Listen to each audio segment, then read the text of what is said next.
المثلث الذهبي.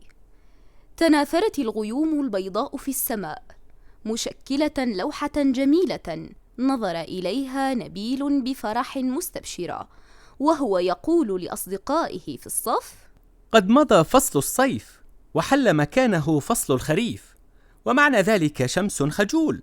قال أمجد معقبا: وتوقفت الرحلات، يا له من صيف جميل، هذا الذي قضيته مع أسرتي حين زرنا عجلون وعرجنا على جرش. تدخل فارس: لكن من قال ذلك، لماذا لا تقوم برحلات في أثناء الدوام المدرسي وتستغل يومي الجمعة والسبت لتجدد النشاط وتتعرف مزيدا من الأماكن الأثرية في وطننا؟ كان المعلم بسام يستمع لحوار طلابه بعد عودتهم من العطلة الصيفية، فتدخل قائلا: لو خيرتم برحلة مدرسية أي الأماكن ستختارون؟ قال نبيل: مدينة البتراء. واقترح أمجد: وادي رم. وأما فارس فاختار العقبة.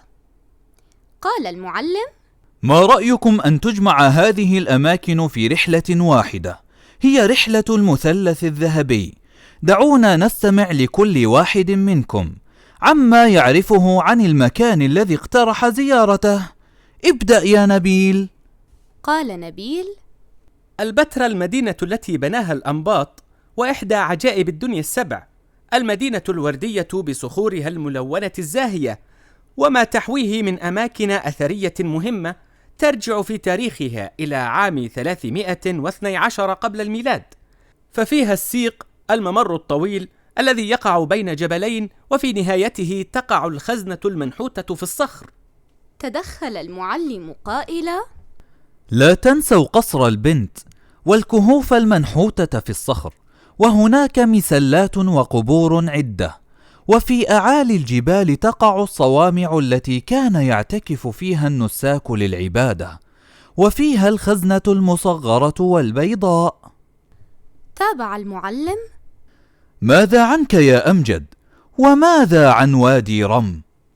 قال أمجد: وادي رم وادي الصخور والجمال، وادي الجبال والرمال الذهبية. إنه أروع مكان يمكن أن تراه في حياتك. في العام الماضي ذهبت إليه مع والدي. كانت الجبال تشبه ناطحات السحاب، تغطي قممها ألوان بنية ساحرة، وكأنها قطعة حلوى مغطاة بالشوكولاتة. أما عن الجبال مثل جبل الخزعلي وجبل أم عجل فهي حكاية مثيرة، وعين لورنس التي نقشت على جدرانها كتابة ثمودية، كل ذلك يثير خيال الإنسان. وفي الليل ينام الناس في خيام يراقبون من سقفها نجوم السماء، فيبدو المكان ساحرا. وهنا تقام حفلات الشعر والشواء، وفي النهار يقام سباق المظلات. وماذا عن العقبة يا فارس؟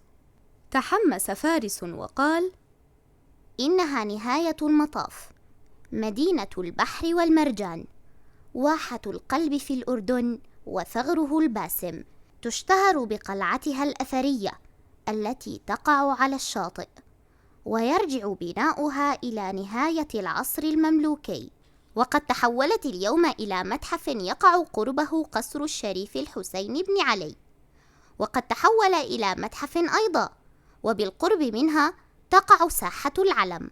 وأما عن الشاطئ والرمال ومتحف الأحياء المائية فتلك قصص أخرى.